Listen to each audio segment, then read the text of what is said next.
Hello everyone, welcome back to the channel. आज हम बात करने वाले हैं इंटीग्रेशन की, वो भी वन शॉट में। तो इंटीग्रेशन में जितना भी आपको क्लास 12th में रिक्वायर्ड है वो सारी बातों को मैं कवर करूंगा ही, लेकिन साथ साथ आपको वो गलतियां भी बताऊंगा जो आपको नहीं करनी है। तो बिना किसी देरी के चलिए शुरू करते हैं with class 12th integration one shot. And yes, this is specially for applied mathematics. तो देखो, सबसे पहले तो अगर आपने अभी तक इंस्टा पे फॉलो नहीं किया है तो ये इंस्टाग्राम हैंडल है, फॉलो कर लेना। और ऐप डाउनलोड नहीं किया तो ऐप भी डाउनलोड कर लेना, यहीं से आपको सारे नोट्स मिलेंगे। अब इंटीग्रेशन क्या होता है? अगर एक लाइन में आपको बोलना पड़े तो इसको आप बोल सकते हो, it's a reverse process of differentiation.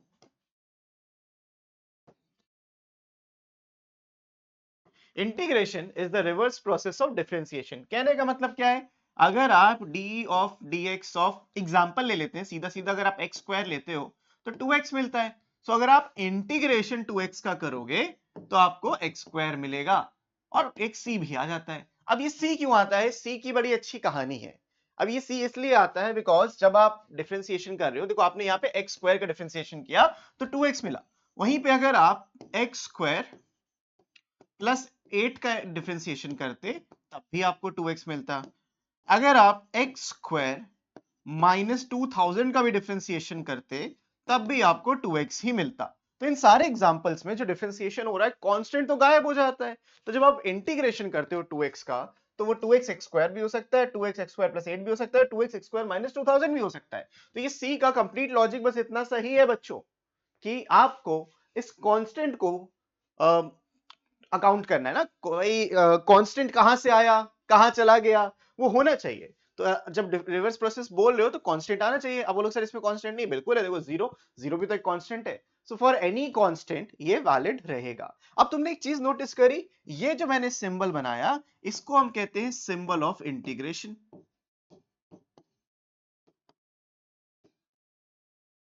और यही सब कुछ डिक्टेट करता है कि अब यहां पे इंटीग्रेशन होना है। जैसे डिफरेंशिएशन के लिए डी बाई डी एक्स लिखते हो, इंटीग्रेशन के लिए सिंबल लिखते हो। पता है जब शुरू हुआ था इंटीग्रेशन, तो integration is just the addition of all the areas. तो होता ये था कि मान लीजिए आपने ग्राफ बनाया, ऐसा कुछ ग्राफ बनाया।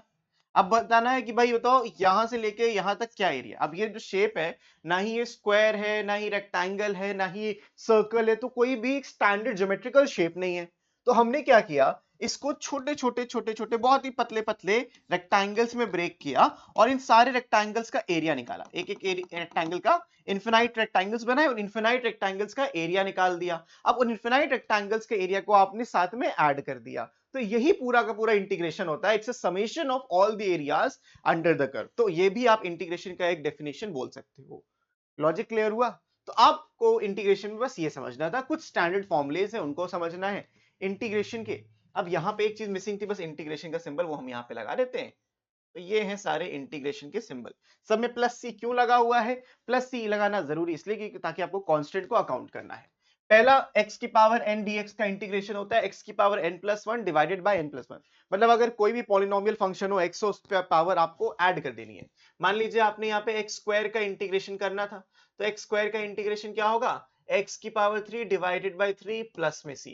इसीलिए जो आपने अभी देखा, जब मैंने 2x का इंटीग्रेशन किया तो आपको मिला एक्स स्क्वायर। अब एक्स स्क्वायर क्यों, 2x तो रह गई, अब जो पावर थी वो आपको नीचे डिवाइड भी करनी पड़ती है। 2 से 2 कट गया, एक्स स्क्वायर प्लस सी आ गया। And that is the reason, whole reason behind it. किसी भी कांस्टेंट का अगर आप इंटीग्रेशन करोगे, वो कांस्टेंट बिना वेरिएबल के, तो आपको x प्लस सी मिल जाएगा। e की पावर x का इंटीग्रेशन करोगे, e की पावर x प्लस सी मिलेगा।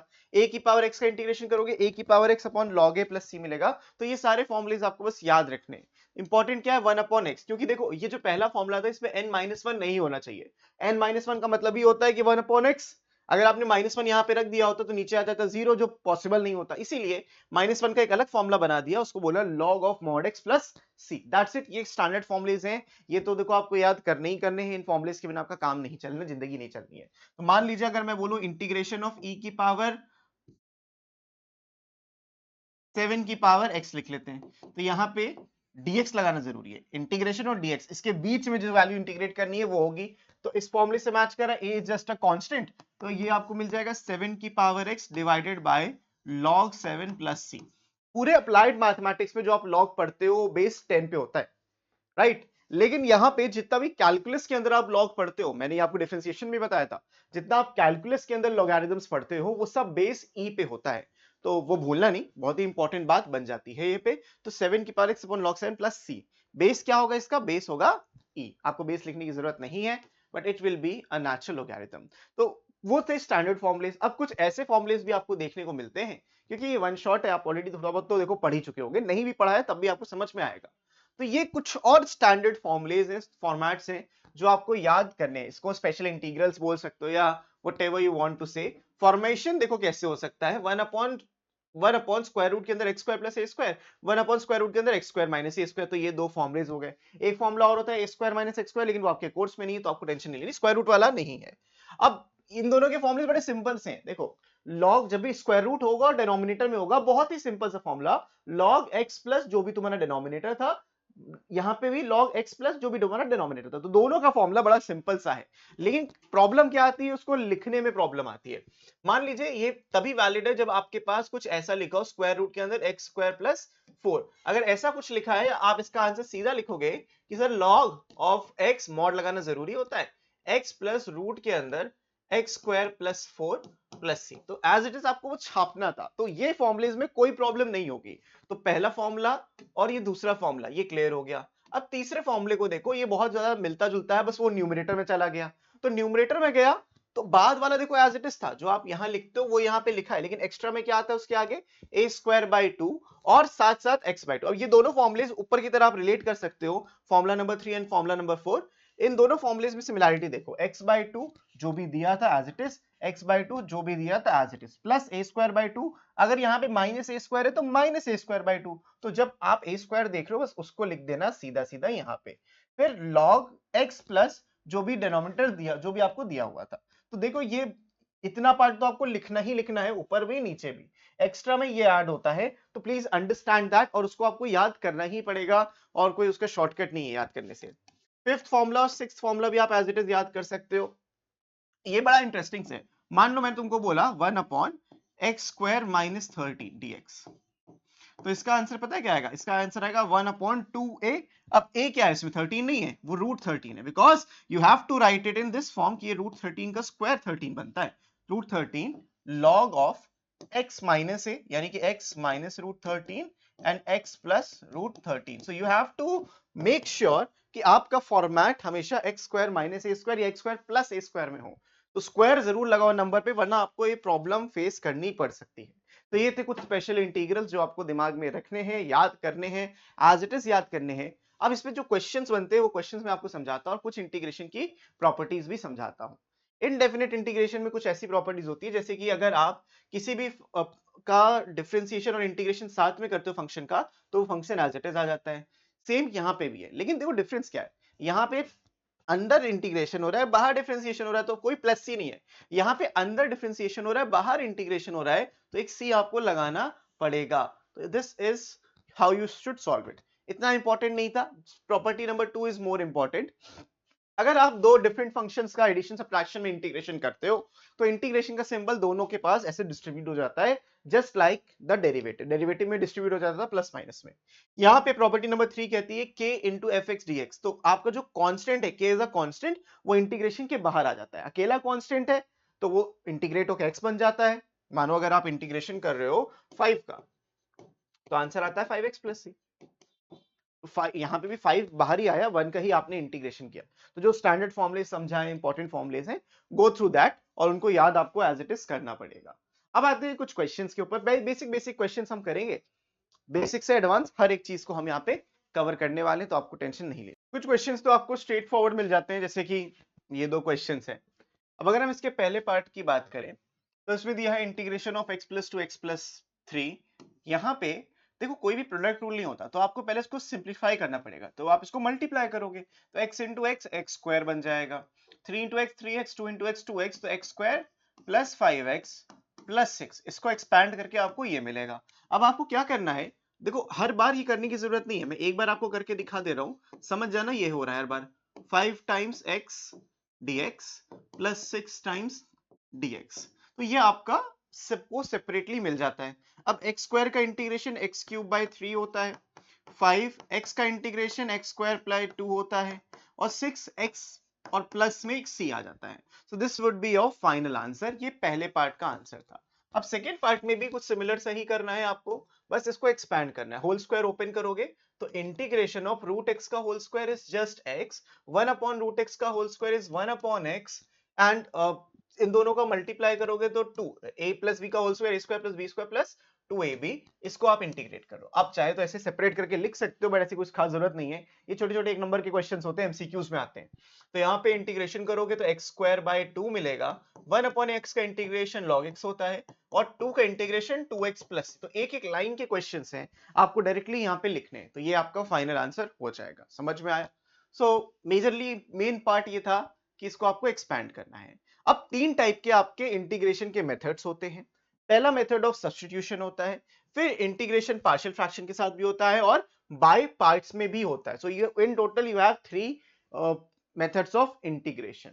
सब्स्टिट्यूशन में क्या होता है कि आप वैल्यू को सब्स्टिट्यूट करते हो। तो मान लीजिए कुछ ऐसा दिया हुआ है जो रेलेवेंट नहीं है, जैसे कि प्रॉब्लम क्रिएट कर रहा है।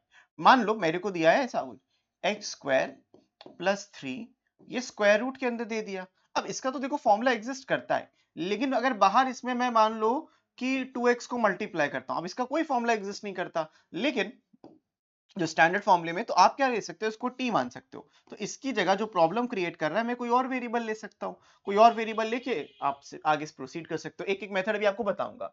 पार्शियल फ्रैक्शन में क्या होता है, जैसे मान लीजिए आपके पास 1 अपॉन a इंटू बी लिखा है, तो आप इसको समथिंग या फिर ऐसे सोचो 1 अपॉन एक्स माइनस ए एक्स माइनस बी लिखा है। दो फैक्टर्स में इसको दिया हुआ है, तो आप इसको अलग अलग कर सकते हो। a upon x minus a plus B upon x minus b. ये कैपिटल ए कैपिटल बी क्या है, यही आपको यहाँ पे निकालना होता है पार्शियल फ्रैक्शन में। बाय पार्ट्स में हम आइलेट का यूज करते हैं। अब आइलेट में सबसे बढ़िया बात तुम्हारे लिए क्या है, ना आई है ना टी है, सिर्फ LAE है, लॉगरिथमिक, अलजेब्रिक और एक्सपोनेंशियल। तो ये सारी बातों को हम आगे एक एक करके डिस्कस करने वाले हैं। सबसे पहले बात करते हैं इंटीग्रेशन बाय सब्स्टिट्यूशन की। तो सब्स्टिट्यूशन का रूल ये कहता है कि अगर कोई ऐसा फंक्शन है, फंक्शन के अंदर फंक्शन है, जिसको अगर आप कुछ लेट कर लो और उसका डेरिवेटिव बाहर मौजूद है, फंक्शन और उसका डेरिवेटिव, फंक्शन और उसका डेरिवेटिव मौजूद है, तो जो फंक्शन है उसको आप t ले लोगे। यहां पे हम लोग क्या करेंगे, gx को t लेंगे, तो ये आपका एलिमिनेट हो जाएगा। इसका प्रूफ भी है, बट आपको प्रूफ पे जाने की कोई जरूरत नहीं है, मैं आपको इसको एग्जांपल से समझाता हूं। लेकिन जब भी ऐसा कुछ दिया हो कि रूट fx दिया तो fx को t ले लो, या t स्क्वायर भी ले सकते हो, log x को सीधा सीधा t ले सकते हो, fog x यानी fgx दिया तो gx को t ले लो। मतलब जो भी अंदर की तरफ है, जो प्रॉब्लम क्रिएट कर रहा है, उसको आप यहाँ पे t ले सकते हो। तो यहाँ पे हमें क्वेश्चंस करते, बड़े आराम से क्वेश्चंस होंगे, बस परेशान नहीं होना। अब देखो कैसे कैसे करना है। यहाँ पे पार्ट ए बताता हूँ, पार्ट बी बताऊंगा, पार्ट सी और डी अगले पेज पे। जब आपको यहाँ पे दिया integration of root of 2x plus 3dx, तो आपको क्या करना है, ये जो रूट के अंदर है इसको t ले लेना है। Let this 2x plus 3 is equals to t। तो यहाँ पे 2dx is equals to dt मिल जाएगा। तो आप इससे फायदा क्या हुआ कि देखो dx क्या होगा, ये हो जाएगा dt डिवाइडेड बाय 2। तो आपने क्या किया, जो प्रॉब्लम क्रिएट किया था उसको t कर दिया। और डिफरेंशिएशन क्यों किया, यहाँ पे हमने डिफरेंशिएशन किया। डिफरेंशिएशन करने का लॉजिक ये है कि आप dx में ऑलरेडी गिवन है, तो आपने जो वेरिएबल लेट किया उस वेरिएबल में टर्म्स मिलाना है हमको। तो आप देख सकते हो कि आपका जो क्वेश्चन है वो ये बनेगा कि रूट में t, ये तो t हो गया, और ये बन जाएगा dt बाय 2। तो 2 हम जनरली बाहर लिख लेंगे।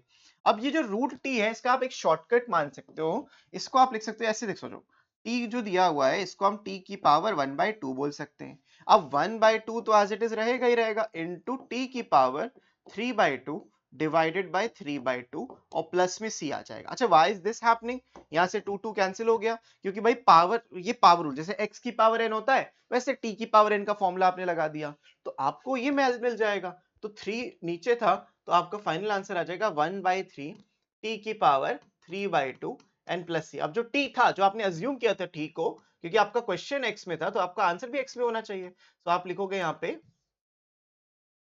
2x प्लस 3 इसकी पावर 3/2 एंड प्लस में c, and that's it, that's your final answer. तो कुछ इस तरीके से आपको इन क्वेश्चंस को अप्रोच करना है। ऐसे बी पार्ट आप देखोगे, ये वाला पार्ट, यहाँ पे लिखा है इंटीग्रेशन ऑफ e की पावर 4 माइनस 5x dx। तो आपको क्या करना है, लेट जो भी प्रॉब्लमैटिक हो, यानी कि इस केस में पूरी पावर ही प्रॉब्लमैटिक है ई पे, तो 4 माइनस 5x को हम t ले लेंगे। अब जब आपने t लिया, इसको डिफरेंशिएट करेंगे, डिफरेंशिएट करोगे तो minus 5 dx is equals to dt मिलेगा। सो dx की जो वैल्यू आएगी वो माइनस dt बाई 5 आ जाएगी। अब इसको रिप्लेस कर देंगे तो इंटीग्रेशन e की पावर t आ गई माइनस 1/5 और dt को हम यहाँ पे लिख लेंगे। So final answer will be minus 1/5 e की पावर t प्लस सी। इंटीग्रेशन e की पावर x का e की पावर x होता है, तो आपने ऐसे इसको कंप्लीट कर लिया। उसके बाद माइनस का 1/5 e की पावर t। अब e की पावर t क्या है? e की पावर t यहां पर है दिस 4 माइनस 5x, तो e की पावर 4 माइनस 5x प्लस में c, and that would be your final answer. ठीक है, समझ में आ गया? क्वेश्चन सी देखो, इसमें होल स्क्वायर लगा है, डायरेक्टली आप यहाँ पे कुछ कर नहीं सकते, तो आपको इस होल स्क्वायर को ओपन करना पड़ेगा। जब इस होल स्क्वायर को ओपन करेंगे आप, तो आपको मिलेगा A square X square plus B square plus 2ab(x). तो इसको हम यहाँ पे ओपन कर लेते हैं। इंटीग्रेशन ऑफ, या एक काम आप और भी कर सकते हो, देखो ओपन करने में 3-4 टर्म्स आ जाएंगे। So what's the best thing यहाँ पे, लेट करेंगे, सी पार्ट कर रहे हैं, ax plus b is equals to t। तो जब आपने ये किया तो आपको मिल जाएगा a times dx is equals to dt, क्योंकि b एक कांस्टेंट था, a भी कांस्टेंट था, लेकिन x के साथ था तो a dx आ गया और b 0 हो गया तो t का dt बन गया। तो यहां से आपको dx मिल जाएगा dt by a। Just replace everything, integration of t का स्क्वायर dt अपॉन a, तो 1 अपॉन a बाहर आ जाएगा। सो 1 upon a into t cube by 3 plus में c। तो final answer is 1 upon 3a t का क्यूब। t यहाँ पे आपने जो लिया था ax प्लस b, उसको लिख लेंगे ax प्लस b का होल क्यूब प्लस में c, and you are done. अब ऐसे क्वेश्चंस में भी आपको सेम काम को ही करना है, लेकिन अब डायरेक्टली अगर आप इसको t लोगे तो सॉल्व नहीं होगा। तो आपको क्या करना है, सबसे पहले तो इसको प्रॉपर वे में लिखते हैं 1 upon x divided by 1 upon x इसका होल स्क्वायर। ठीक है, ये क्वेश्चन में आपको देखो दिया हुआ है। हम 1 a की पावर x को t ले सकते हैं, यहाँ पे बिल्कुल ले सकते हो, बट बेटर ये रहेगा कि इसको ओपन ही कर लेते हैं। हाँ, इसको ओपन करना बेटर ऑप्शन है, बिकॉज अगर आप यहाँ पे डायरेक्टली इसको लगाओगे, बाहर आपके पास a की पावर x log a होना चाहिए, वो प्रॉब्लमैटिक है। जब आप इसको ओपन करोगे आपको क्या मिलेगा, आपको मिलेगा a की पावर 2x प्लस में a की पावर माइनस 2x और प्लस में 2, यहाँ पे dx आ जाएगा। तो आप जब भी ax प्लस 1 अपॉन x को ओपन करते हो, x square plus 1 upon x square plus 2 आता है। नाउ इंटीग्रेटेड e की पावर 2x का डिफरेंस, इंटीग्रेशन a की power 2x divided by log of a होता है। रिमेंबर x के साथ जो भी होता है आप डायरेक्टली उसको यहाँ डिवाइड भी कर सकते हो, ये शॉर्टकट होता है।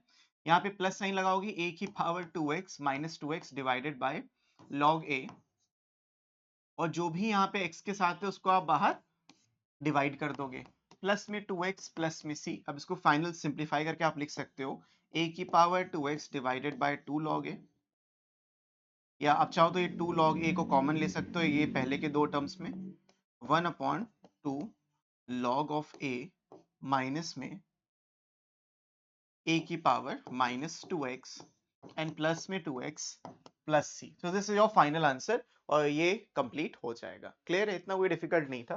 तो इस सब्स्टिट्यूशन पे इतने ही आते हैं। इसके बाद आते हैं हम पार्शियल फ्रैक्शन पे। पार्शियल फ्रैक्शन में आपको बहुत अच्छे से समझाऊंगा, बस ध्यान से समझो, और उसके शॉर्टकट्स भी बताऊंगा कि कैसे याद रखना है। मान लीजिए ऊपर लिखा है, ऐसे लिखा है 1 upon 2 into 3। Do you know, आप इसको ऐसे लिख सकते हो 1/2 minus 1/3। This is writing the same thing. लेकिन अगर आपको यहाँ पे मैं बोलता कि देखो 3 इंटू 5 लिखा है, तब आप इसको 1/3 माइनस 1/5 नहीं लिख सकते, ये गलत है, क्योंकि यहाँ पे 1/15 है और यहाँ पे आपको 2/15 मिलेगा। This is wrong. सो इसके लिए क्या करना पड़ता है आपको, आपको इसके लिए बाहर 1/2 से डिवाइड करना पड़ता है। अब left hand side right hand side balance हो जाती है। तो ये नंबर को ही आइडेंटिफाई करना कि न्यूमरेटर और न्यूमरेटर में क्या आएगा, कैसे आप उसको स्प्लिट करोगे, क्या हमेशा माइनस करना है, हमेशा प्लस करना है, तो इसी को हम कहते हैं बाय पार्शियल फ्रैक्शन। अब अगर मैं लिखता हूं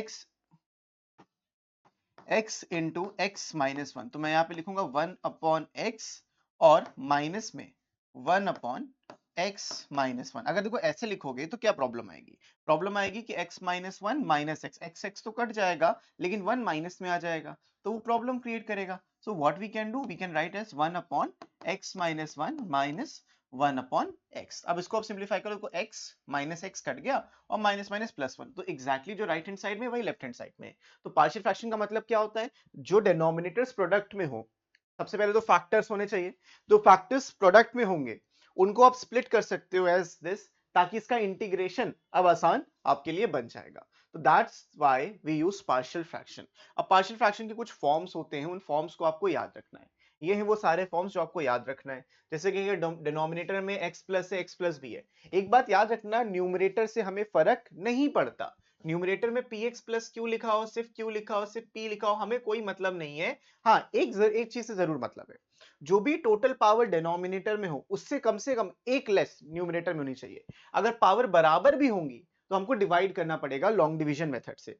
तो क्या याद रखना है पार्शियल फ्रैक्शन के लिए, जो न्यूमरेटर में x की डिग्री है वो डिनोमिनेटर की डिग्री से कम होनी चाहिए, चाहे जितनी कम हो। जैसे नीचे डिनोमिनेटर की डिग्री x की 2 पावर्स होंगे, x स्क्वायर होगा, ऊपर x की मैक्सिमम पावर 1 हो सकती है। अब देखो यहीं पे 3 फैक्टर्स कर दिए तो मैक्सिमम पावर 2 हो सकती है। यहाँ पे x का स्क्वायर पावर है तो सिर्फ एक x होगा, यहाँ पे क्यूब है तो ऊपर x स्क्वायर आ सकता है। तो आपको न्यूमरेटर याद करने की जरूरत नहीं है, आपको सिर्फ डिनोमिनेटर देखना है और उसको कैसे स्प्लिट करना है वो देखना है। हमें न्यूमरेटर याद नहीं करना। The whole reason of writing all this is to say कि भाई ये जो डिग्री है वो डिनोमिनेटर से कम होना चाहिए। डिग्री डिनोमिनेटर से कम होगी then it's fine. Got it? अब देखो इसको हम स्प्लिट करते हैं as a upon x plus A plus B upon x plus b में। तो डायरेक्टली हमें a और b की वैल्यू निकालनी है।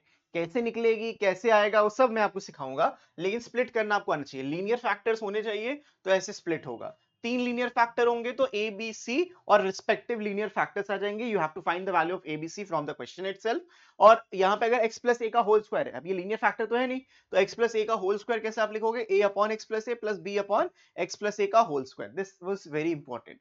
और अब कुछ ऐसा आया, इन दोनों इसको और इसको मिक्स कर दिया तो आपको जो लीनियर फैक्टर्स है वो तो मिलेंगे, जो पावर स्क्वायर थी वो भी स्क्वायर भी यहाँ पे आएगा। और अगर ऐसे कुछ बनता है जो कभी फैक्टराइज नहीं हो सकता, जैसे यहाँ पे लिखा है एक्स स्क्वायर प्लस बी, तो अगर एक्स स्क्वायर प्लस बी लिखा होगा तो आप उसमें न्यूमरेटर में bx प्लस सी लिखोगे and that's the whole thing. ये टेबल आपको याद रखनी है।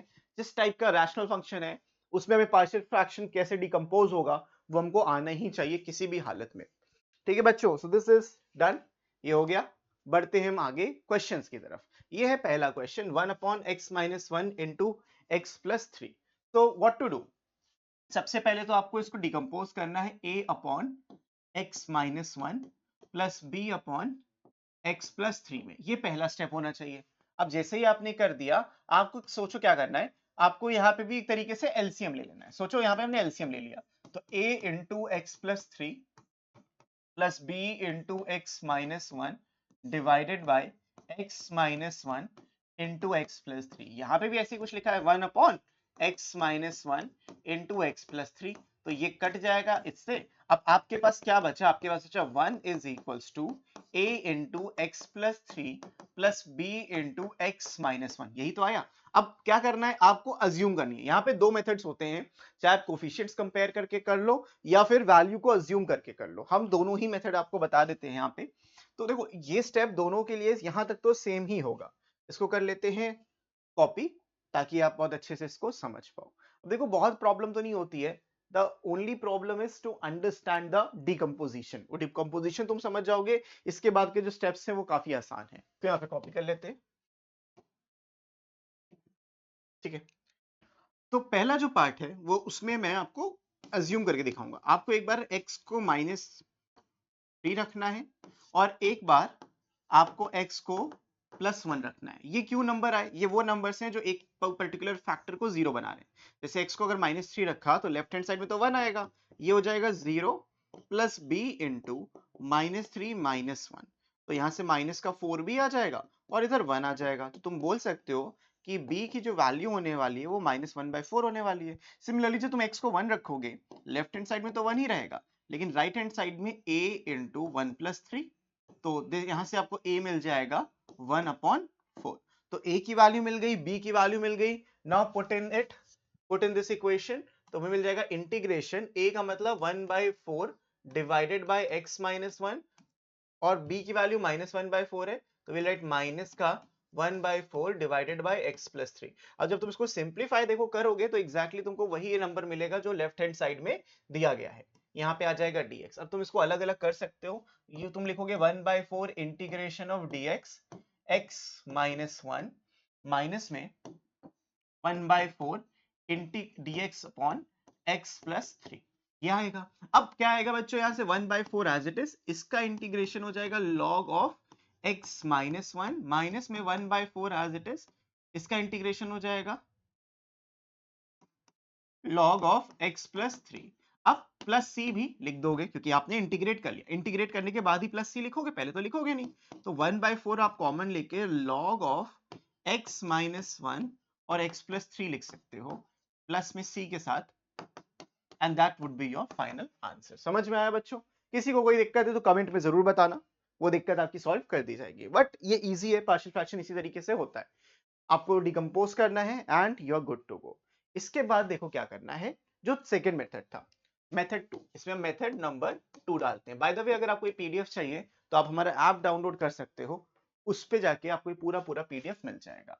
अब व्हाट टू डू, यहाँ पे हमें बस 1 इज इक्वल्स टू, कोई भी पुट नहीं करना, यहां से आ जाएगा ax plus 3a plus bx plus और माइनस में b, दैट्स इट।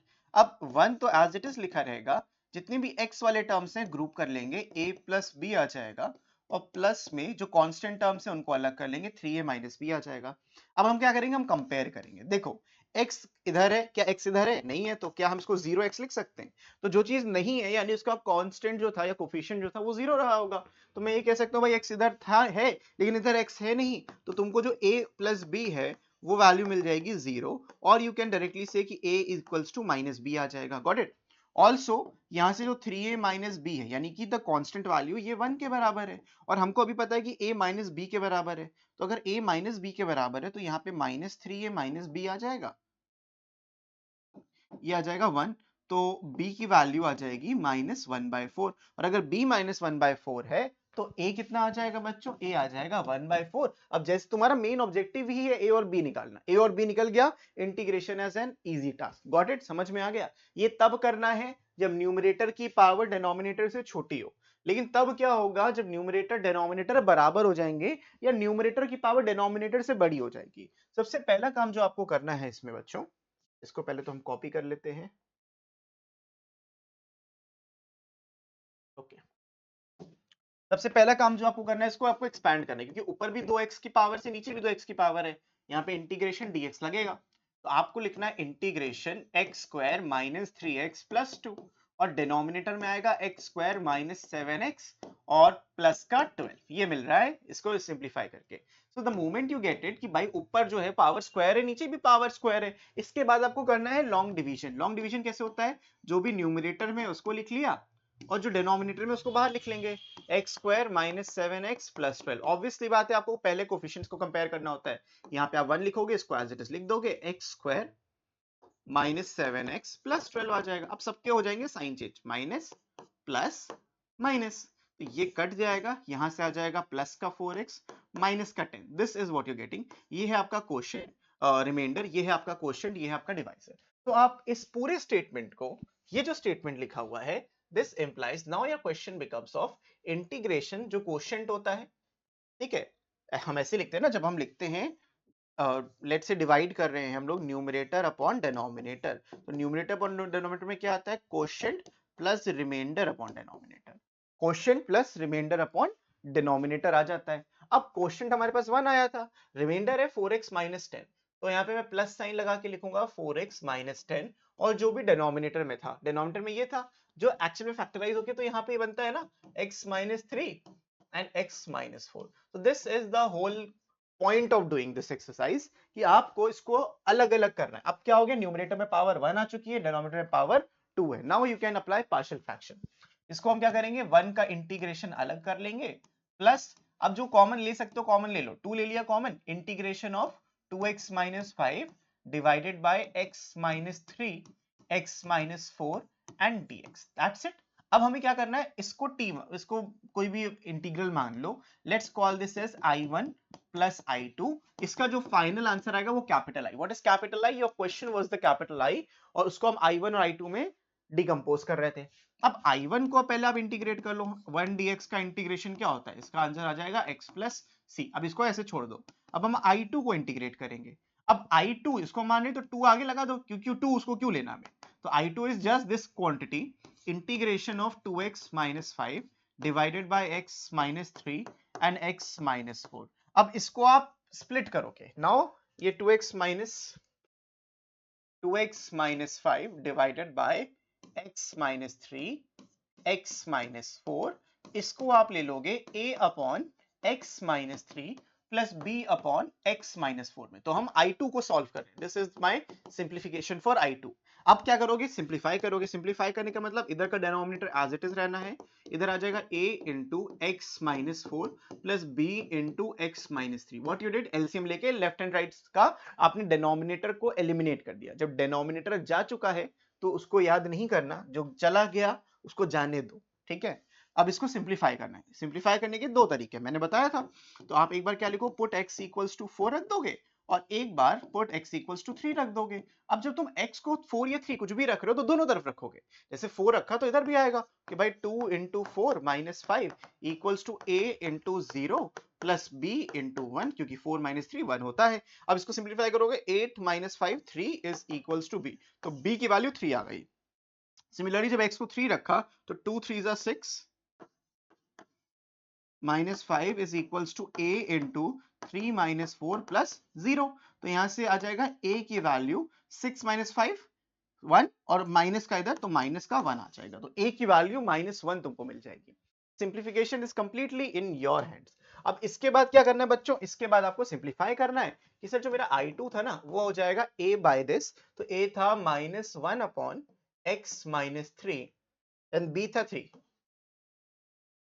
इसको इंटीग्रेट कर लो। अब इंटीग्रेट कैसे होगा, सिंपल है भाई, ये हो जाएगा -1 log ऑफ x माइनस 3 प्लस 3 log ऑफ x माइनस 4 और प्लस c। ये मेरे I2 की वैल्यू, बट मेरा जो फाइनल आंसर आई था वो था I1 प्लस I2, और I1 की जो वैल्यू आई थी वो x आई थी, minus this value which is log ऑफ x माइनस 3 प्लस 3 log ऑफ x माइनस 4 और प्लस में c। c सिर्फ एक बार लिखोगे, दो बार नहीं लिखोगे। ये आएगा आपका फाइनल आंसर। बरोबर समझ में आ गया बच्चों?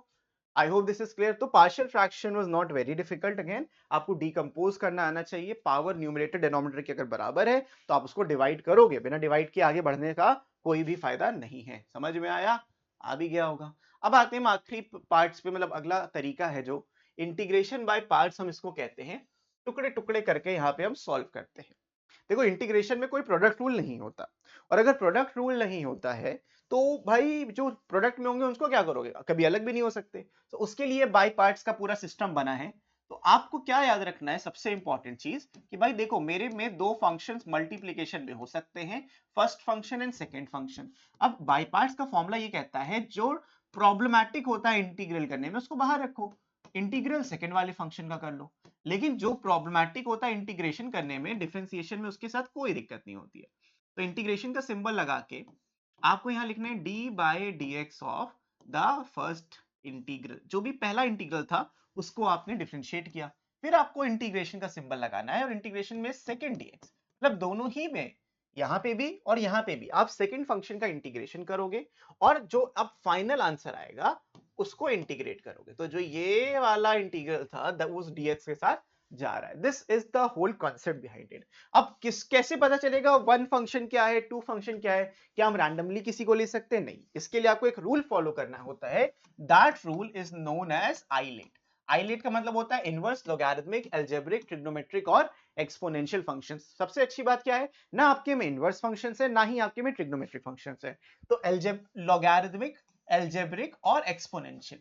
लॉगरिथमिक जिसमें लॉग होता है, अलजेब्रिक जो x की पावर वाले होते हैं, एक्सपोनेंशियल जो e की पावर x, a की पावर x के फॉर्म में होते हैं। तो हमेशा उनको आखिरी लेना है, सेकंड, मतलब जो पहले आएगा वो पहला फंक्शन कहलाएगा, फर्स्ट फंक्शन कहलाएगा। तो अब इसमें हम क्वेश्चन से सीधा शुरू करते हैं, लेकिन अच्छा ये क्वेश्चन कर लेते हैं। मान लीजिए मैंने यहाँ पे लिखा x इंटू ई की पावर x dx। अब इस केस में बच्चों ये है मेरा पहला फंक्शन, ये है मेरा दूसरा फंक्शन, बिकॉज आइलेट में a पहले आता है ये बाद में आता है। तो इसको जब आप सिंप्लीफाई करोगे आपको क्या लिखना था, first function integration of the second function minus the derivative of the first function into में integration of the second function, और जो आंसर आएगा उस पूरे का इंटीग्रेशन करना था। तो यहां से देखो क्या मिला, x e की पावर x मिला, माइनस ये तो भाई 1 हो गया, इनटू e की पावर x का इंटीग्रेशन e की पावर x होता है। इसको सिंप्लीफाई करके ये dx यहाँ पे आ गया। अब फाइनल e की पावर x का इंटीग्रेशन e की पावर x होता है, तो x e की पावर x माइनस e की पावर x प्लस में c, and that's your final answer. तो बाय पार्ट्स बड़ा सिंपल सा है कॉन्सेप्ट, बस आपको फर्स्ट फंक्शन और सेकंड फंक्शन को अच्छे से आइडेंटिफाई करना आना चाहिए। एक बार आपने आइडेंटिफिकेशन सीख लिया, everything is very very easy. कोई दिक्कत, किसी को दिक्कत है तो कमेंट है आपके लिए, उसमें आप बात कर सकते हो मेरे से, ठीक है। So I hope this is clear. आराम से हमने यहाँ पे इसको कंप्लीट कर लिया। अब आते हैं क्वेश्चंस पे, और अच्छे अच्छे क्वेश्चंस मेरे पास दो चार क्वेश्चंस तो हैं, तो इनको क्वेश्चंस को हम कंप्लीट करते हैं।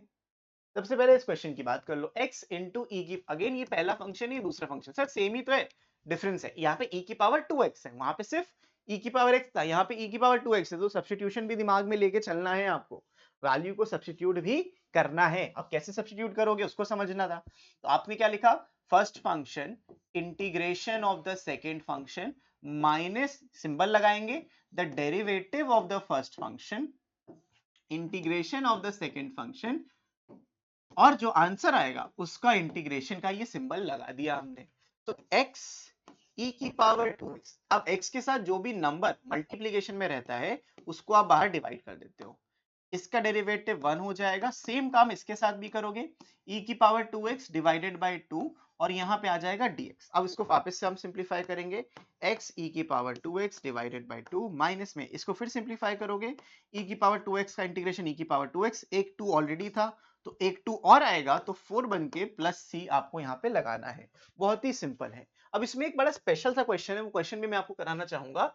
जब आपको सिर्फ log x दे दिया हो, अब कहोगे सर इसमें तो एक ही फंक्शन है, यहाँ पे क्या मल्टीप्लिकेशन में क्यों हम आइलेट लगाए। तो बच्चों जब भी log x का इंटीग्रेशन आपसे पूछा जाएगा, आपको आइलेट का ही यूज करना है, बाय पार्ट्स का ही यूज करना है। अब कैसे यूज करना है उसको हम समझ लेते हैं। अब यहाँ पे देखो इंटीग्रेशन लगा है, log x लिखा है, एक हम 1 अपनी मर्जी से लगा देते हैं। ये 1 लगाने का क्या लॉजिक था कि अब यहाँ पे दो वैल्यूज हो गई हैं, थोड़ा सा जगह दे देते हैं। यहाँ पे मैंने 1 लिखा, अपनी मर्जी से लिखा, तो मेरा फर्स्ट फंक्शन ये है, सेकंड फंक्शन ये है। तो अब क्या करेंगे, first function as it is integration of the second function minus the derivative of the first function integration of the second function. अब जो आंसर आएगा उस पूरे का इंटीग्रेशन कर लेंगे। तो log x को ठीक था, यहां लिख दिया, और 1 का इंटीग्रेशन x होता है माइनस इसका डेरिवेटिव 1 अपॉन x होता है, इसका इंटीग्रेशन x होता है, और ये वाला dx यहाँ पे एज इट इज आ जाएगा, x से x कैंसिल हो गया। अब आपके पास बचा x log x, क्योंकि इसको दोबारा नहीं छेड़ना, माइनस में 1 dx का इंटीग्रेशन x, और प्लस में c। आप x कॉमन ले सकते हो और यहां से आ जाएगा log x minus 1 plus c। आप इसको एज अ फॉर्मूला भी याद कर सकते हो, बिकॉज अगर ये क्वेश्चन आएगा तो एक मार्क्स के एमसीक्यू में आ सकता है। तो एक मार्क के एमसीक्यू में अगर आपको करना है तो अच्छे से इसको करना पड़ेगा।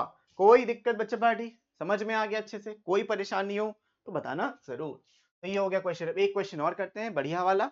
यहाँ पे आपका फर्स्ट फंक्शन log कहलाएगा, सेकेंड फंक्शन ये हो जाएगा। बट फिर से वही करेंगे हम, फर्स्ट फंक्शन फिर इंटीग्रेशन का सिंबल लगा के सेकेंड फंक्शन लिखेंगे, माइनस साइन लगाएंगे, इंटीग्रेशन का सिंबल लगा के derivative of the first function, integration of the second function, जो आंसर आएगा उसका इंटीग्रल, जो बाहर हमारे ऑलरेडी लगा था। अब यहां से देखो एक्स स्क्वायर का एक्स क्यूब बाई 3 होता है, इंटू लॉग एक्स, माइनस में लॉग एक्स का डेरिवेटिव 1 अपॉन एक्स, यहाँ पे एक्स क्यूब बाई 3 आ जाएगा, और एक्स यहां से कट के सिर्फ स्क्वायर बचेगा। एक 1/3 आपके पास मौजूद हो गया ऑलरेडी, तो x cube by 3 log x minus 1/3, ये वाला बाहर ले लिया।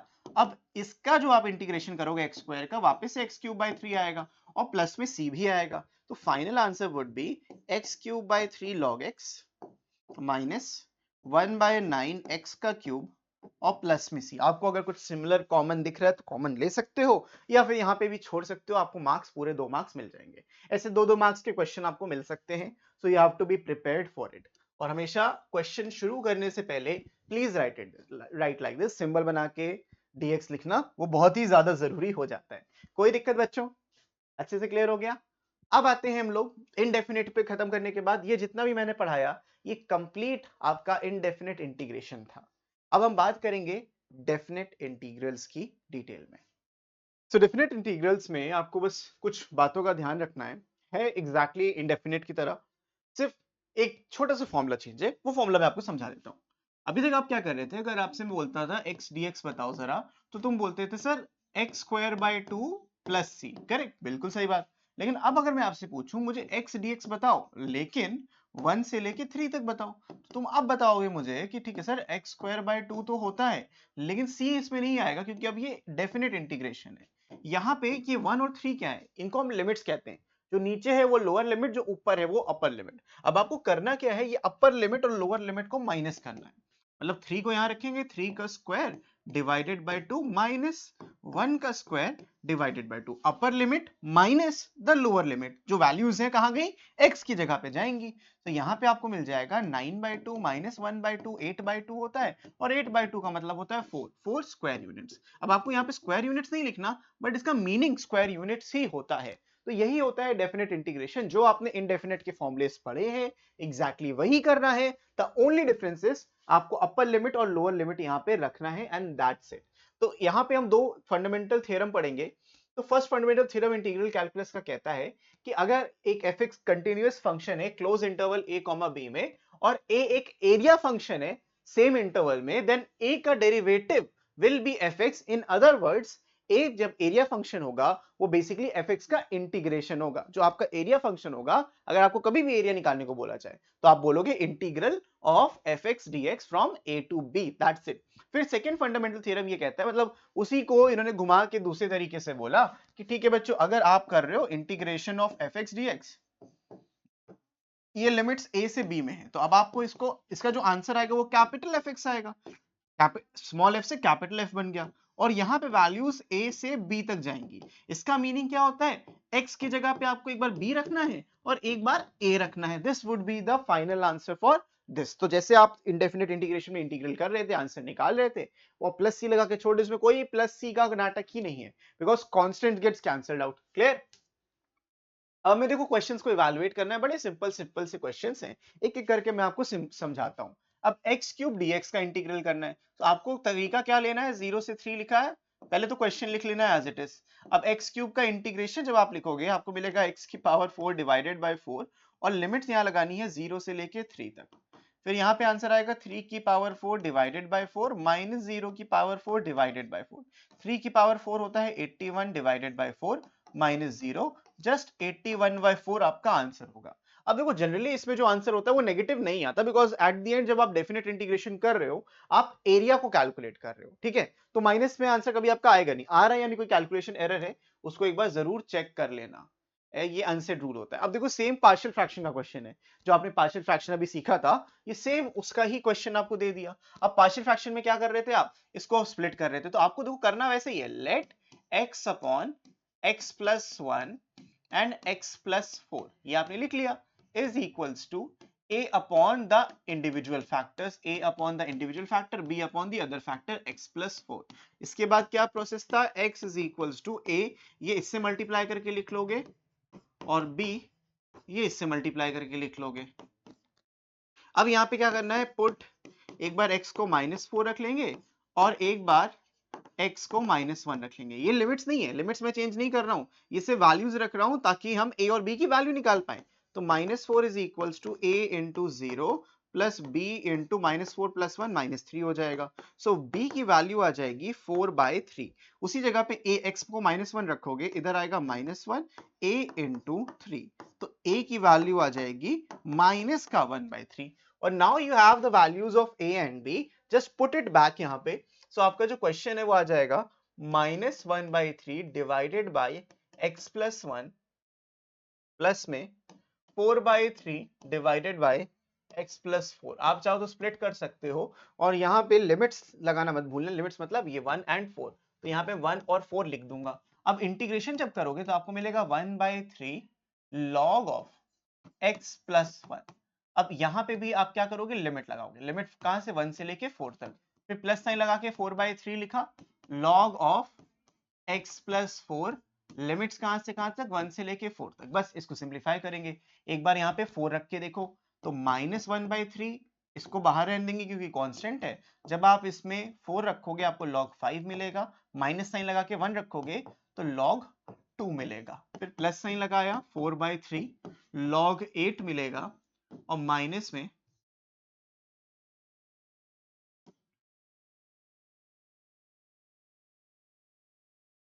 log 8 माइनस में log 5 मिलेगा। अब इसको सिंप्लीफाई कर लेते हैं, तो -1/3 log 5 plus 1/3 log 2 plus 4/3 log 8 minus 4/3 log 5। अब -4/3 -1/3 -5/3 log 5 बन जाएगा। अब तुम यहाँ पे अगर नोटिस करो ना, तो ये भी जो है log 2 है।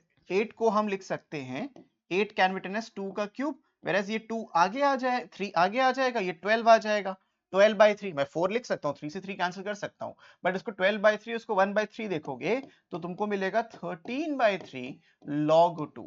तो आपको सिंपलेस्ट फॉर्म में इसको कन्वर्ट करना होगा, ये आपका फाइनल आंसर आ जाएगा। बस यहाँ पे इसको छोड़ देना है। तो आपको सिर्फ वैल्यूज को रखना है, जो इनडेफिनेट में यहाँ पे आप आंसर छोड़ देते थे, डेफिनेट में 2-3 स्टेप आगे जाके बस वैल्यू रख दो, और कुछ भी नहीं है। इतना सिंपल सा तो है, straight forward approach, just do this. Got it? बढ़ते हैं हम आगे इस क्वेश्चन पे। ये बाय पार्ट्स का क्वेश्चन है, 0 से 1 लिमिट है। तो आपको क्या करना है, पहले तो x e की पावर x dx लिख लेना है। लिमिट हम आखिरी में रखेंगे हमेशा, फर्स्ट फंक्शन सेकंड फंक्शन। तो first function integration of e की power x dx minus derivative of the first function integral of the second function. इस पूरे पे आप इंटीग्रेशन का सिंबल लगा रहे हो, तो यहाँ पे लिखोगे x इंटू ई की पावर x। मुझे मालूम है यहाँ पे e की पावर x आएगा। अब आप यहाँ पे लिमिट्स रखोगे। लिमिट्स कहाँ से कहाँ तक है, 0 से लेके 1 पर है। तो जब आपने 1 रखा तो 1 इंटू ई की पावर 1 माइनस ई की पावर 1 आएगा, माइनस साइन लगाया, 0 रखोगे। 0 इंटू ई की पावर 0 माइनस ई की पावर 0। तो जहां जहां x था खाली वहीं पे वैल्यू रखनी है, इधर उधर नहीं। ये तो कट के 0 हो जाएगा, माइनस साइन लगेगा, और ये 0 अगेन, और माइनस का 1। तो फाइनल आंसर इज प्लस का 1। मैंने क्या बोला, आंसर हमेशा पॉजिटिव वैल्यू ही आएगी। कैलकुलेशन आपको बस चेक करना है, गलत सिंप्लीफाई तो नहीं कर रहे हो। तो ये आपने सॉल्व कर लिया। तो मैंने जो आपको तरीका बताया वो वैलिड है डायरेक्ट क्वेश्चंस के लिए। अगर सब्स्टिट्यूशन का क्वेश्चन आता है तो क्या करोगे? सब्स्टिट्यूशन थोड़ा सा यहाँ पे इंटरेस्टिंग होता है। आप दो तरीके से कर सकते हो। एक बार जैसे आप नॉर्मली इंटीग्रेशन सॉल्व करते हो, सब्स्टिट्यूट करते हो, लास्ट में x वापस रख के आप लिमिट सॉल्व करते हो, correct? That is perfect way, आप करो, उसी से करो। ये मेथड है, आप इसको रीड कर सकते हो। मैं आपको इसको एक्सप्लेन करूंगा यूजिंग द क्वेश्चन, जैसे कि यहाँ पे दिया हुआ है। अब क्या कर सकते हो, पहला मेथड, इसमें कितने क्वेश्चन है, ठीक है। अब यहाँ का तरीका देख लेते हैं कि किस तरीके से करना है। तो आप यूजुअली जैसे कर रहे थे वैसे कर सकते हो कि लेट ले लो, लेट कर लेते हैं एक्स क्यूब प्लस 1 को आपने यहाँ पे t मान लिया, तो 3x² dx जो होगा वो dt बन जाएगा। तो आप ये भी बोल सकते थे कि जो x² dx होगा वो dt/3 आ जाएगा। ओके, अब यहाँ से इंटीग्रेशन 1/3 x² dx को हम dt/3 बोल रहे थे, तो dt लिख दिया, और ये आ गया स्क्वायर रूट के अंदर t। स्क्वायर रूट के अंदर t का मतलब t की पावर 1/2 है। अब देखो मैंने लिमिट्स नहीं लिखी, एंड ये कोई गलती नहीं है, लिमिट्स नहीं लिखनी है आपको। क्यों नहीं लिखनी है उसका रीजन समझते हैं। आपने ये कर लिया। अब what you have to do is कि इसको लिख लेंगे 1/3 t की पावर 3/2 डिवाइडेड बाय 3/2, और प्लस c लिखना नहीं है, और लिमिट्स भी नहीं लिखनी अभी। सो नेक्स्ट स्टेप में क्या होना चाहिए आपका बच्चों, नेक्स्ट स्टेप में होना चाहिए ये बन जाएगा 2/9। t का मतलब अब जो t आपने सपोज किया था उसको यहाँ पे रिप्लेस कर दो, x क्यूब प्लस 1। नाउ इसकी पावर 3/2। अब लिमिट्स को अलग रख लेते हैं। लिमिट्स ओरिजिनल जो x वाली थी -1 से 1। ये स्ट्रेट फॉरवर्ड अप्रोच है, आप इसको यूज कर सकते हो। एक दूसरा अप्रोच ये होता है कि आप लिमिट्स को ही चेंज कर दो। लिमिट्स को चेंज करने का मेरा मतलब क्या है, अब यहाँ से आप सिंप्लीफाई कर लोगे। जब आपने 1 रखा यहाँ पे तो आपको 2√2 मिल जाएगा, तो 2/9 एज इट इज, अंदर आ जाएगा 2√2 माइनस 0। ठीक है, -1 + 1 0 हो जाता है, और 0 की तुम कोई भी पावर करोगे एक्सेप्ट फॉर 0, तो आंसर इज 0। तो final answer is 4√2 divided by 9। ये आपका फाइनल आंसर आ जाएगा। या फिर जो दूसरा मेथड होता है वो मैं आपको यहां से चेंज होता है, एवरीथिंग रिमेन्स द सेम। यहां पे एक एक्स्ट्रा लाइन बस आ जाती है कि when x is equals to 1, तो आपका जो t की वैल्यू होगी, x को अगर आप 1 बोले तो 1 का क्यूब प्लस 1 यानी कि 2 हो जाएगा, और जब x इज इक्वल्स टू -1 होगा तो t इज इक्वल्स टू -1 का क्यूब प्लस 1 विच इज 0। तो हमारी जो लिमिट्स होंगी वो चेंज हो जाएंगी 0 से 2 पे, इंस्टेड ऑफ -1 से 1, 0 से 2। अब मैं यहाँ से आगे प्रोसीड कर सकता हूँ, तो मुझे वापस से उसको रखने की जरूरत नहीं होगी। कहने का मतलब यहाँ पे क्या आएगा, यहाँ पे आएगा 2/9 t की पावर 3/2 एज इट इज, और limits will be from 0 to 2। Exactly तुमको यही वैल्यू मिल जाएगी, 2/9 2√2 माइनस में 0, final answer is 4√2 divided by 9। तो यहाँ पे भी वही आंसर आ रहा है, यहाँ पे भी वही आंसर आ रहा है। तो आप चाहे इसको अपनाओ, x को वापस रखो, या x को वापस नहीं रखना है तो लिमिट्स को चेंज कर दो। यहां से इस जगह से आपको ये कंटिन्यू कर देना था, बस दैट्स इट, खत्म। तो इतना सिंपल तरीके से आप इस क्वेश्चन को सॉल्व कर सकते हो। इसका सेकंड पार्ट भी देख लेते हैं। सेकंड पार्ट कह रहा था कि भाई -3 से 0 जाना है और x प्लस 4 लिखा है, x इंटू स्क्वायर रूट में x प्लस 4 dx। अब इसमें प्रॉब्लम ये होगी बेटा कि अगर मैं इसमें x प्लस 4 को सिंप्लीफाई करता हूं, देखो सबसे बड़ा प्रॉब्लमैटिक सिनेरियो यहाँ पे यही है कि x प्लस 4 को t नहीं ले सकते। अगर तुमने उसको t लिया तो बाहर के x को क्या करोगे, डायरेक्टली नहीं ले सकते। सो एक इसका जो सबसे बढ़िया तरीका होता है, आपको लेना है कि sir let x plus 4 is equals to t का स्क्वायर। ऐसा क्यों किया, स्क्वायर रूट को क्यों हटाया? उसका लॉजिक बड़ा सिंपल है कि अगर आप इसका डिफरेंशिएशन करोगे dx is equals to 2t dt आएगा, मतलब x प्लस 4 को तो मैं t का स्क्वायर लिख दूंगा। देखो x प्लस 4 बन जाएगा t का स्क्वायर, dx बन जाएगा 2t dt। लेकिन इस x का क्या हुआ, कोई बात नहीं, इसको अगर आप नोटिस करो तो x can be written as, इस लाइन को अगर आप ध्यान से नोटिस करो, x can written as t square minus 4। इस t स्क्वायर माइनस 4 को x की जगह पे रख देंगे लाइक दिस। इससे हमारा क्वेश्चन बहुत ही ज्यादा सिंप्लीफाई हो गया। अब यहां से आएगा t square minus 4 into T square का स्क्वायर रूट t बचा इंटू 2, तो 2t स्क्वायर हो गया, और साथ में dt। मैं लिमिट्स नहीं चेंज कर रहा, बाद में x रख दूंगा, वो ज्यादा मेरे लिए बेटर रहेगा, ठीक है। कोई लिमिट नहीं चेंज कर रहे। तो फाइनल आंसर जो आपका आएगा, यहां से देखो क्या मिलेगा, यहाँ पे मिलेगा आपको t की पावर 4 माइनस 8t का स्क्वायर dt। जब आपको इसको इंटीग्रेट करोगे आपको मिल जाएगा t की पावर 5 डिवाइडेड बाय 5 माइनस में 8t का क्यूब डिवाइडेड बाय 3 और प्लस में c। अब प्लस में c इंडेफिनिट में आता, लेकिन अब यहाँ पे आएगा आपकी लिमिट्स। अब चाहे तो आप रिप्लेस कर दो। देखो हमने यहाँ पे ये लिखा, तो आप इस जगह पे एक एक्स्ट्रा लिख सकते हो, जब x 0 होगा उस समय t क्या होगा। अगर x 0 होगा तो t can be written as plus minus 2। हम जनरली 2 लेंगे क्योंकि हम पॉजिटिव वैल्यू को ही ले रहे हैं, ठीक है। स्क्वायर रूट में नेगेटिव तो आएगा नहीं, तो t has to be positive 2। और जब x माइनस 3 होगा t will be equals to 1। तो आपको यहाँ पे जो लिमिट्स लिखनी होंगी वो 1 से लेके 3 लिखनी होंगी, and you can replace everywhere 1 से 3, 1 से 3, 1 से 3। अब 1 से 3 पे हम लिमिट, 1 से 2 पे हम लिमिट यहाँ पे चलाएंगे, 1 से 2 नॉट 3, 1 से 2, 1 से 2 एंड 1 से 2। तो 1 से लेके 2, अब जब 2 रखोगे तुम्हें 2 की पावर 5 32 बाई 5 मिलेगा, माइनस 8 इंटू 2 का क्यूब, यानी कि यहाँ पे 8 बाई 3 मिल जाएगा, करेक्ट। माइनस साइन लगाओगे और ये आएगा 1 by 5 minus 8 by 3। This is what you will be getting, t का क्यूब मतलब 2 का क्यूब, एवरीथिंग्स फाइन। अब फाइनल आंसर वुड बी, इसको सिंप्लीफाई करेंगे इधर 15 आएगा, 32 इंटू 3 96 माइनस, अब ये नेगेटिव वैल्यू की तरफ बढ़ जाएगा। तो कुछ गलती तो नहीं करी हमने, ठीक है। -3 रखा t1 आएगा, 0 रखा t2 आएगा, वो तो ठीक है, एवरीथिंग्स फाइन।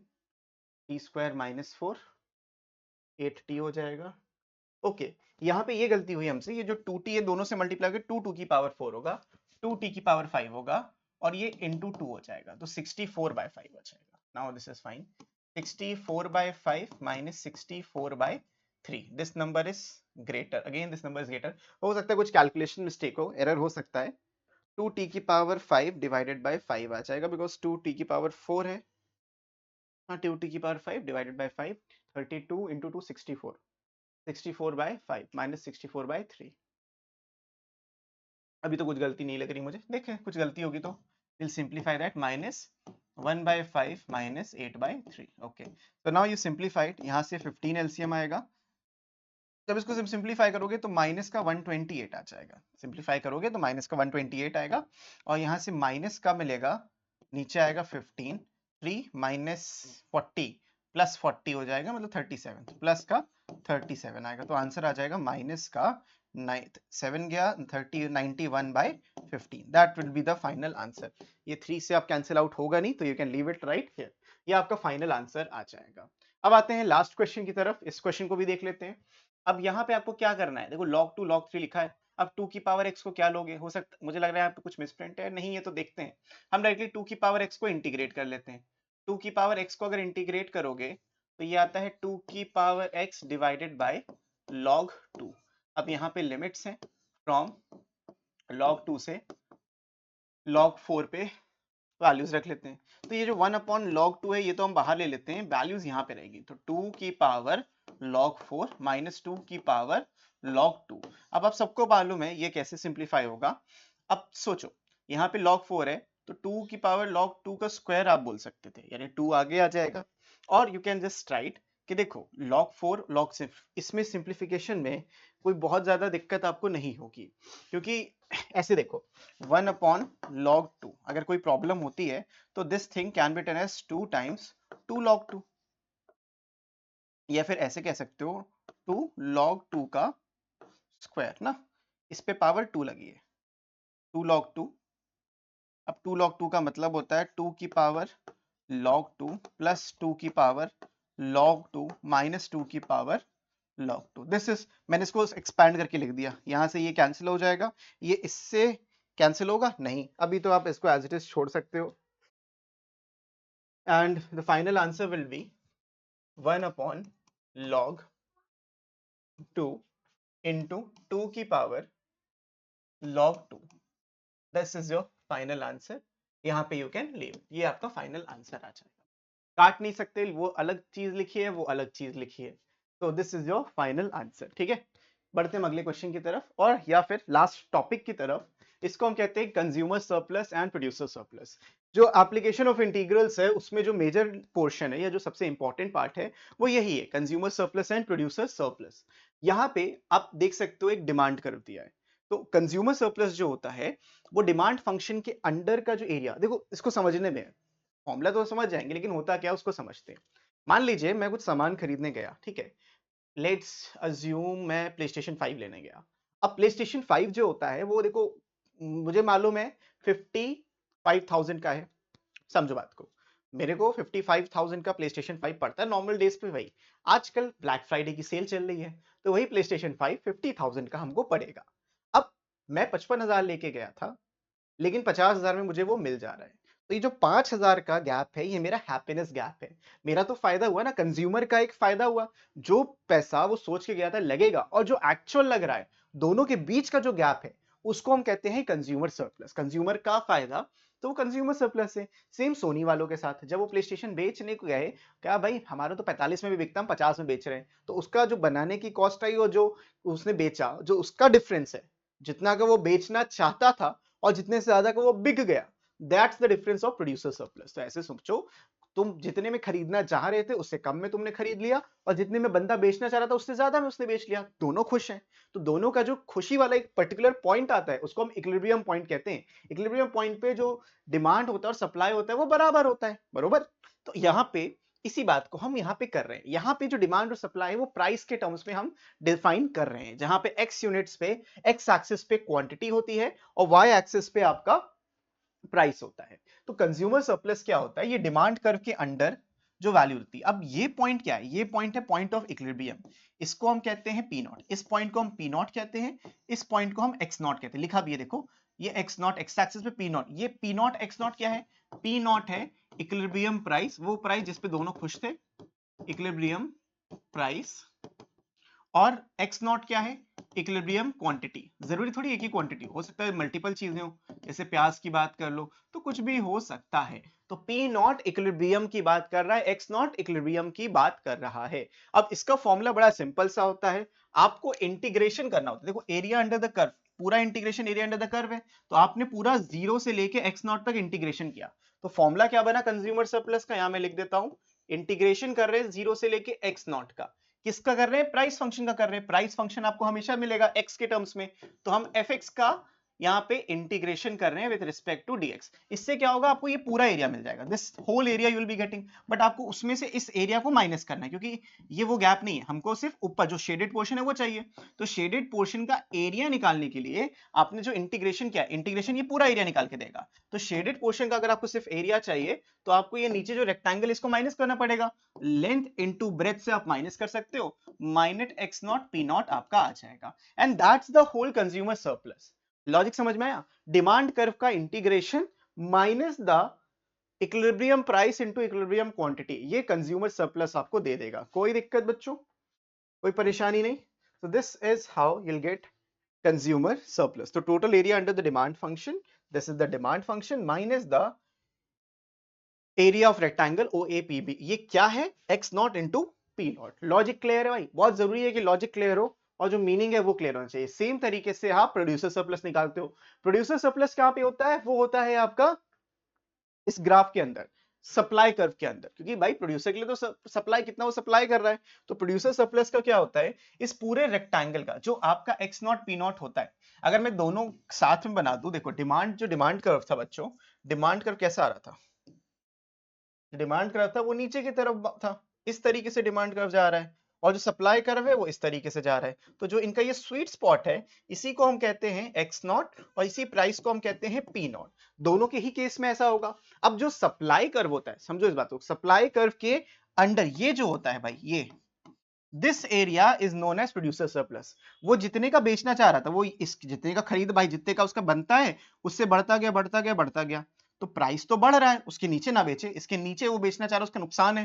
लेकिन इसके ऊपर कहीं भी बेचता है और इक्विलिब्रियम प्राइस के नीचे बेचता है, तो उसका फायदा भी है और वो खुश भी है. दोनों ही चीजें उसकी देखो हो रही हैं.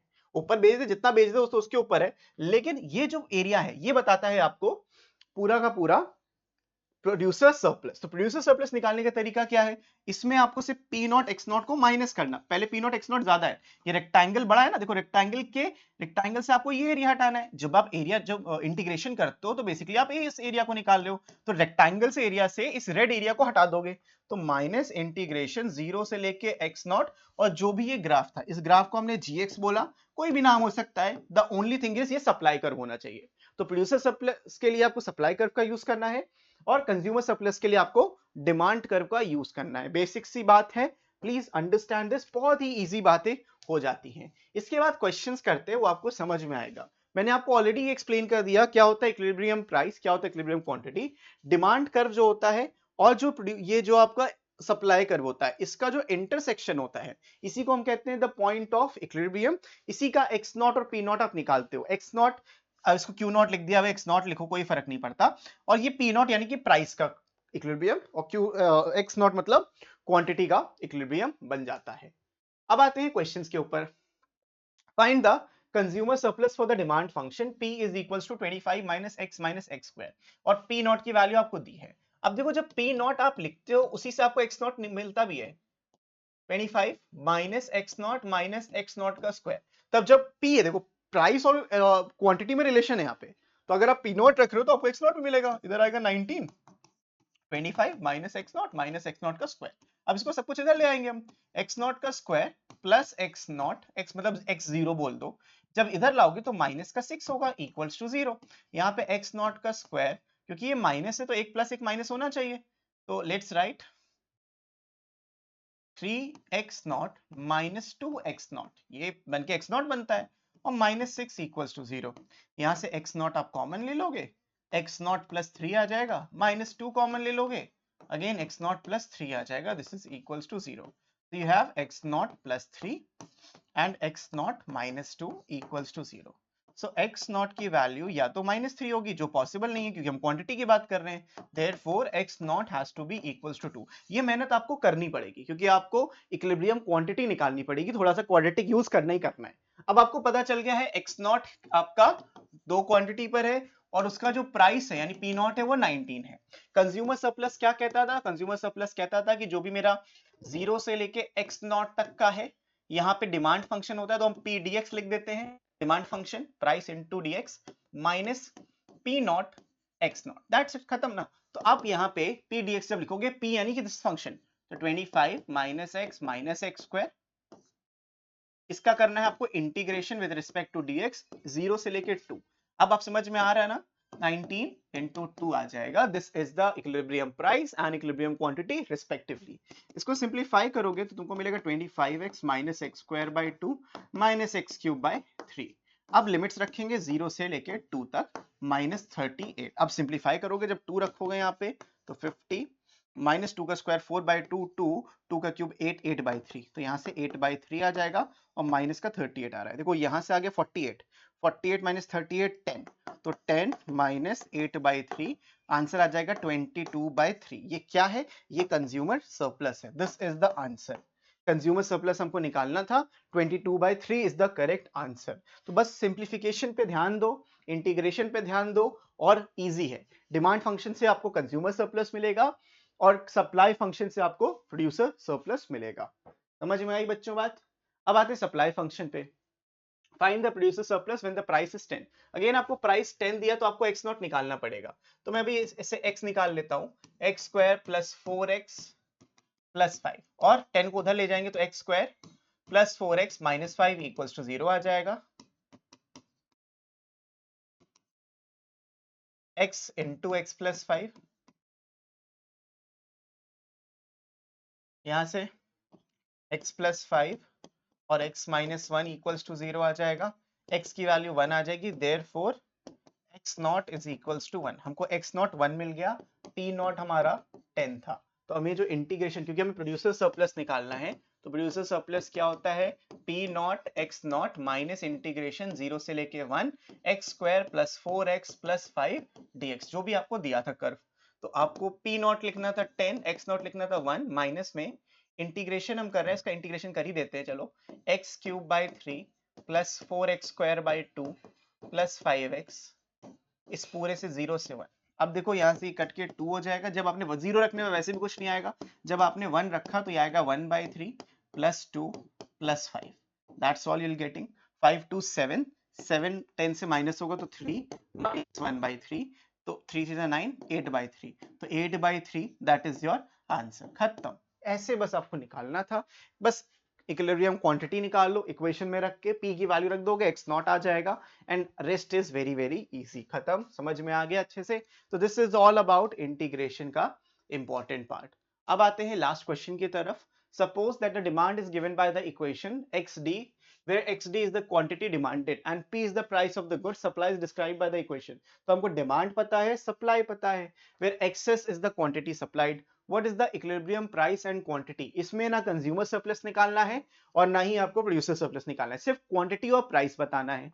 तो बस आपको ये लिखना है, एट इक्विलिब्रियम